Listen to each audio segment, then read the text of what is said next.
Fala, nação alvinegra, Josivan Nascimento aqui, iniciar mais um pós-jogo aí no Vozão em Pauta, pós-jogo de derrota, né, e pós-jogo de derrota em casa, complicado. Vamos aí, né, o Ceará voltou a campo hoje pela 22ª rodada do Campeonato Brasileiro, enfrentando o Juventude, um bom público no Castelão, ali perto dos 35 mil. E o resultado não foi um resultado agradável, né? A gente acabou aí saindo de campo derrotado, né? E o gol com requintes de crueldade, como tem sido aí em alguns jogos do Ceará nesse ano, né? Gol no final do jogo, nos acréscimos, já chegando nos 50 minutos de jogo, sempre deixando ali o torcedor com expectativa. E aí a gente vai para uma pausa, para uma data FIFA, né, com essa impressão aí. A gente tem algumas coisas para falar nesse jogo. Foi um jogo que o Ceará teve muitos desfalques, um jogo que a formação foi bem diferente do que a gente está acostumado a ver o Ceará jogar, e o Léo Condé precisou ali de algumas outras opções, de algumas mexidas, né? E aí vamos falar desse Ceará 0, Juventude 1. O Juventude que até então não tinha vencido nenhuma partida fora de casa, nação. Acreditem, o Juventude nesse campeonato tinha conquistado 1 ponto fora de casa. E aí consegue ir ao Castelão e garantir os 3 pontos, né? Bom, deixa passar para vocês aqui rapidinho, né, como que foi a escalação. O Ceará, como eu falei, veio bem mexido, né, alguns desfalques, algumas lesões. O William Machado foi suspensão, teve opinião técnica também do Léo Condé. Então, assim, foi um time bem mexido, né?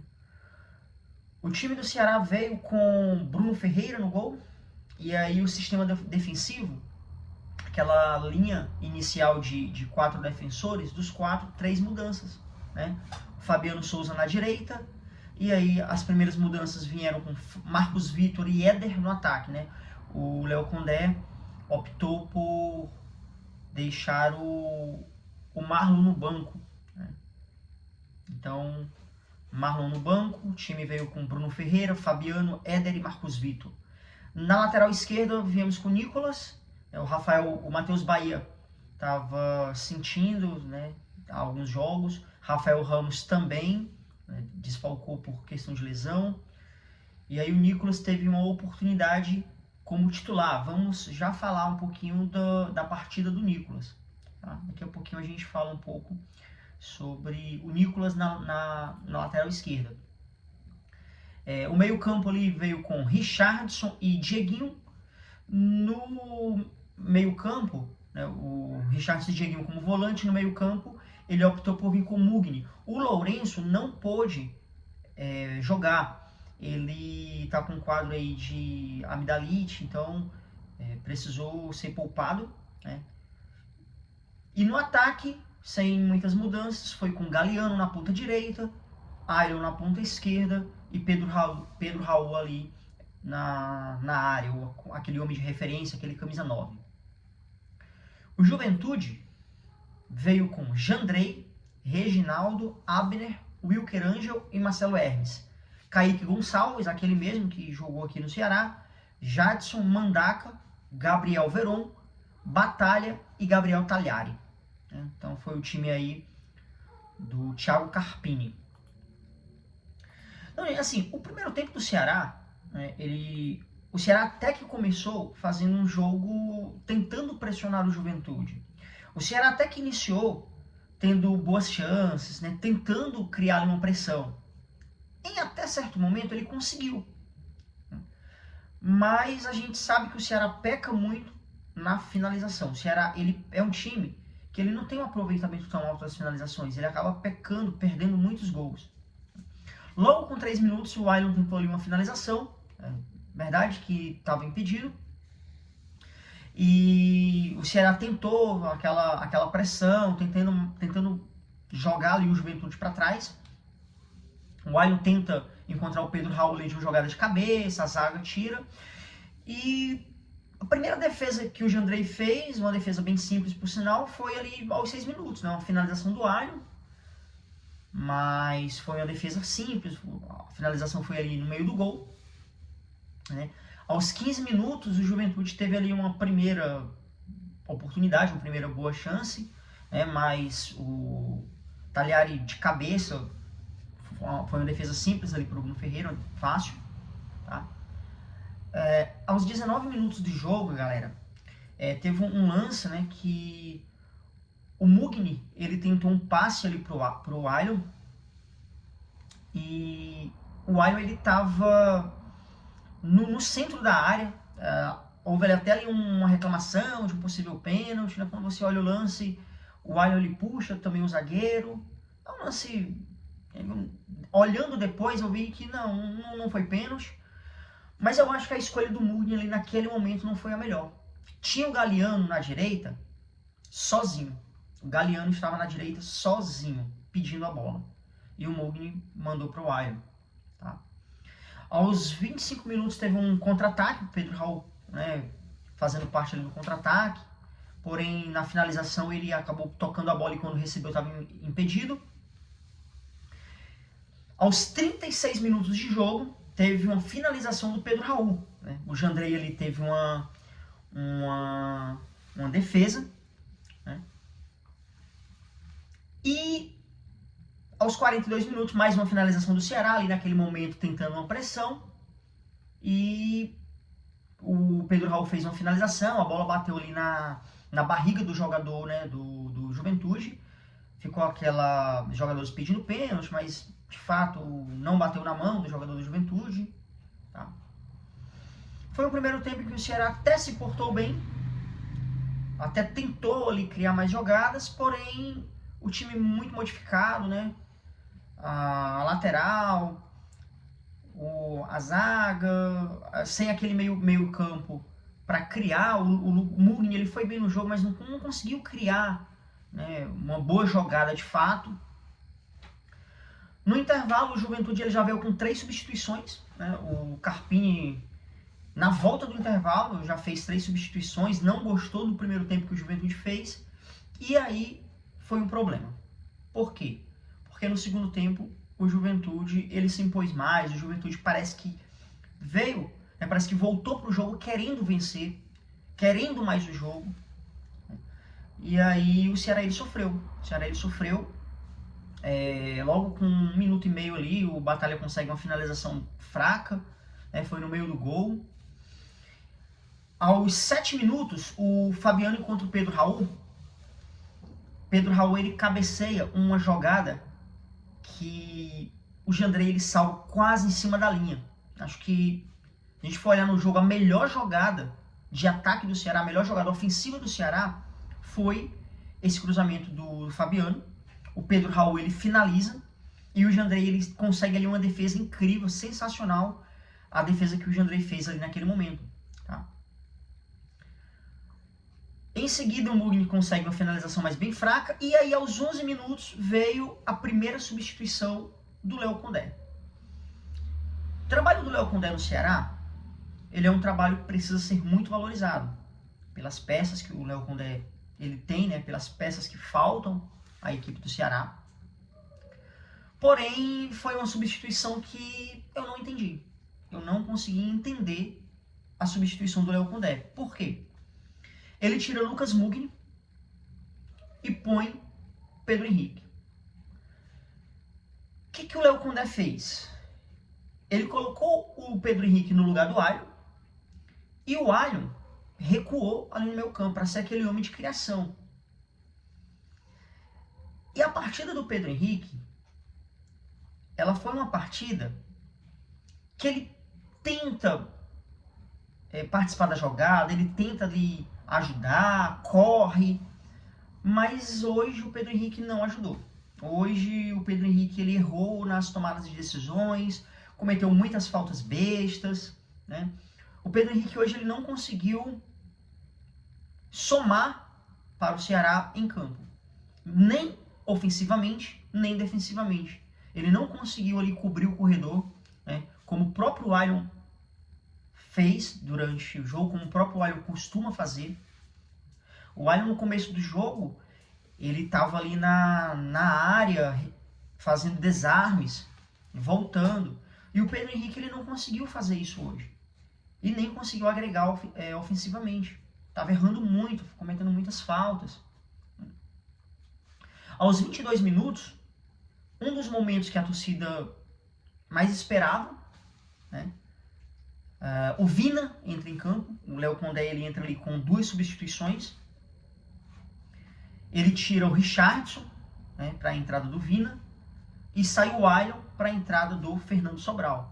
O Fernando Sobral ali ele iria fazer aquele papel do Richardson, né, segurando no meio de campo. E o Vina iria ficar ali mais na frente, sendo aquele homem de criação. Bom, o Vina está há alguns meses sem jogar. Estava há alguns meses sem jogar. O Vina estava no futebol da Arábia Saudita, na 2ª divisão. E o torcedor ele tem muita expectativa pelo Vina em campo, creio eu, muito pelo que ele fez em 2020, em 2021. Fato é que o Vina é um jogador importante, fato é que ele tem qualidade, porém a parte física, ela pesou muito. O Vina hoje ele entrou querendo mostrar serviço, porque quando ele estava ali para entrar, a torcida aplaudiu, né, foi aquela festa. Ele mostra essa vontade, mas claramente, fisicamente, ele não está preparado ainda, né, para entrar e ajudar o Ceará. Então ele precisa ainda recuperar essa parte, esse ritmo de jogo. Né? Você vê que ele estava errando ali muito espaço. Ele até conseguiu uma boa finalização, né, ali quase nos 27 minutos, ele conseguiu uma boa finalização de fora da área, o Jandrei defendeu. Mas na troca de passes, nos cruzamentos, houve muitos erros. Né? Muito por falta de ritmo de jogo. No meu modo de ver, foi uma partida razoável pelo contexto, né, da chegada do Vina aqui no Ceará. Óbvio que a torcida tem uma expectativa muito grande, mas a gente tem que entender que ele não vinha jogando. A gente precisa entender que o Vina, ele vem de meses sem jogar. Ele passou desde do seu anúncio oficial, ele estava vindo recuperando a parte física.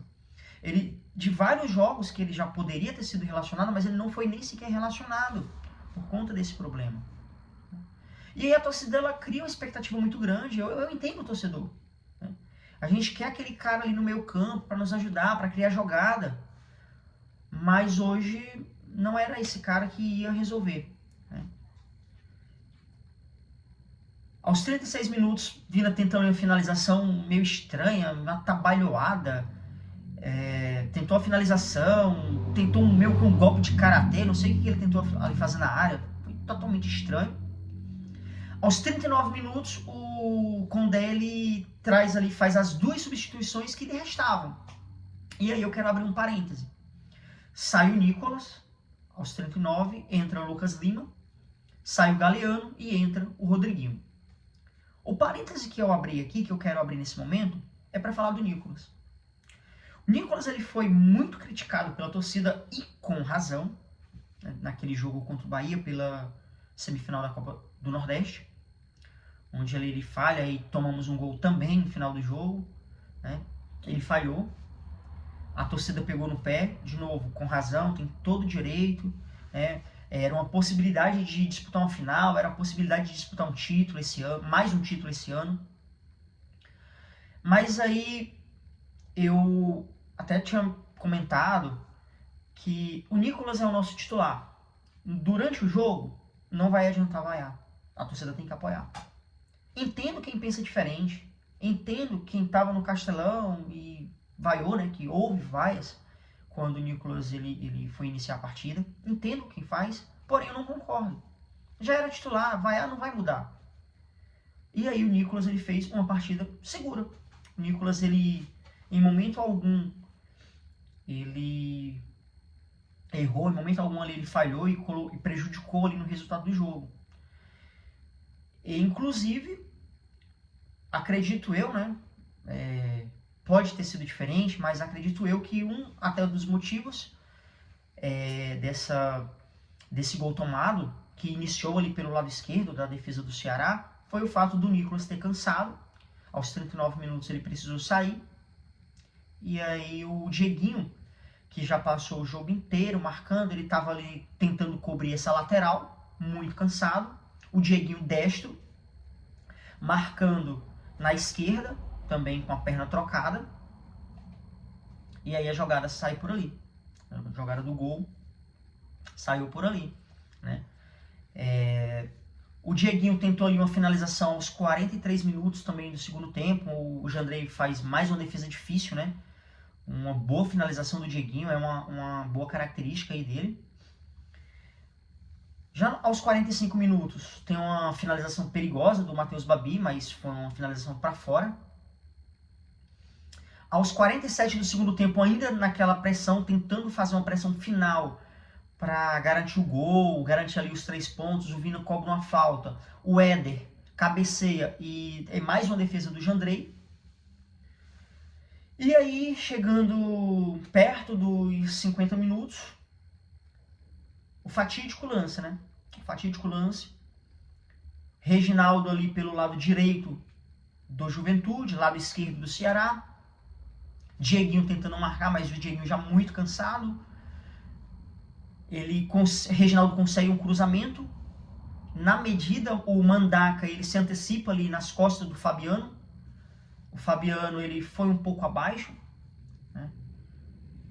E aí nesse lance o Mandaca consegue antecipar, cabeceia, a bola foi ali meio próximo do Bruno Ferreira. Enfim, chegando aos 50 minutos, gol do Juventude, sem muito tempo para reação. O árbitro tinha dado ali 6 minutos de acréscimo. Na situação iríamos aos 51, depois ele deu mais 2. Mas no final das contas, não teve muita jogada. No final das contas, o Ceará ele não mostrou ali, né, uma reação já naquele momento final de jogo. E aí, nação, o que fica na nossa cabeça são algumas coisas, né?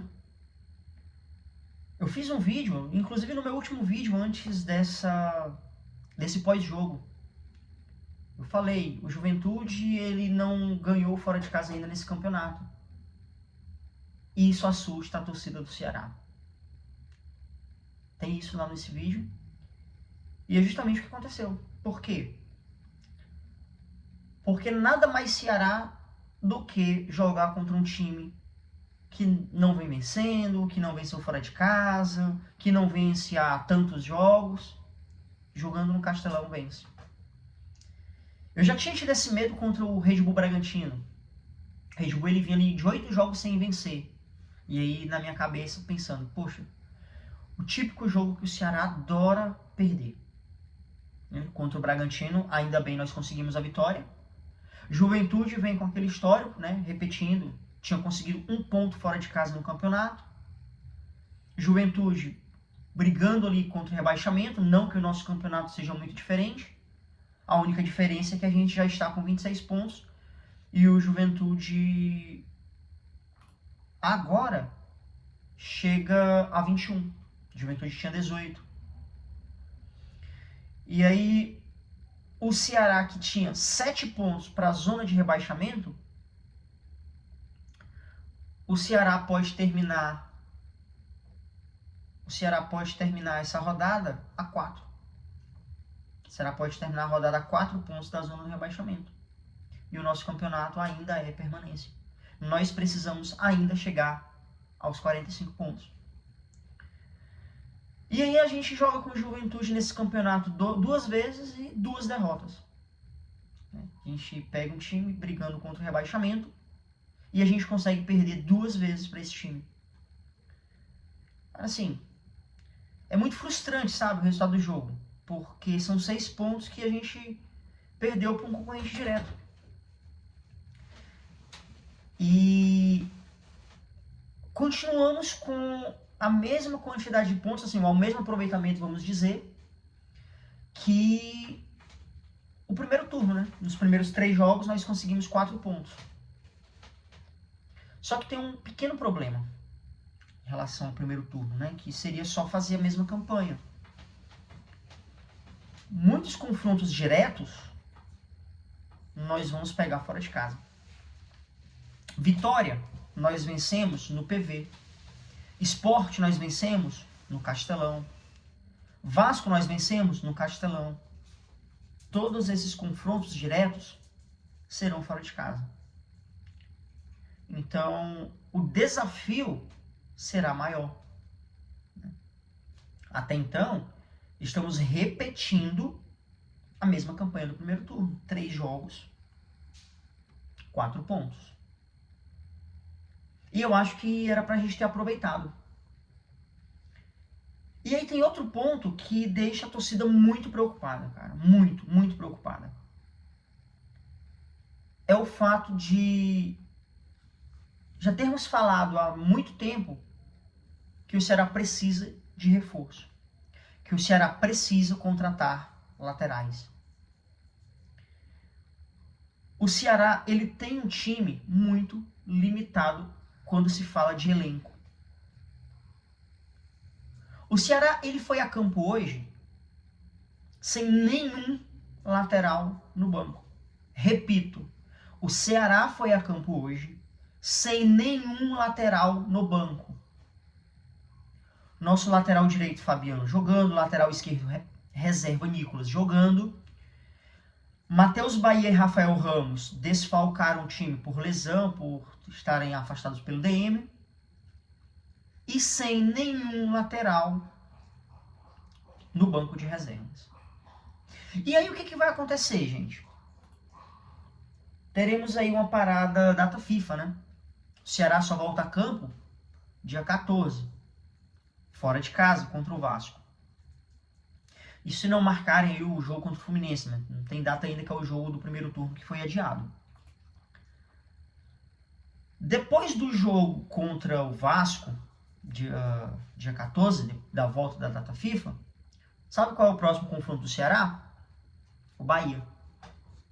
O Ceará já enfrentou o Bahia 3 vezes esse ano. 3 vezes. 2 vezes pela Copa do Nordeste, uma fase de grupos e outra pela semifinal, e uma pelo Brasileiro. As 3 jogando na Fonte Nova. Sabe quais foram os resultados? 3 derrotas. Sabe qual é a certeza que a gente tem? Que o Matheus Bahia não pode jogar. E aí? Se o Rafael Ramos não puder jogar, se tiverem suspensos, se forem expulsos no jogo contra o Vasco, jogaremos novamente sem lateral no banco de reservas? E o pior, a janela fecha agora dia 2. A janela fecha terça-feira. Não é que a gente assim, temos tempo, vamos ao mercado, procurar um lateral que se encaixe no estilo de jogo do Léo Condé, não. A janela fecha terça-feira, dia 2. Hoje é dia 30. Então a gente tem aí 3 dias. Menos, né? Precisa regularizar. E se for atrás de algum lateral, qual vai ser o critério? Vai ser o primeiro? Quem disser sim, é um alerta, né? Que a torcida do Ceará aí, ela fica muito preocupada com isso, né? A gente pega um time na zona de rebaixamento, que não tinha vencido fora de casa, o Ceará vai lá e perde, o Ceará vai a campo sem laterais no banco de reservas. O nosso meio-campo é o Allion, quando ele fez a substituição improvisado. Terminou o jogo sem um lateral na posição. É muito difícil. E aí não tem como.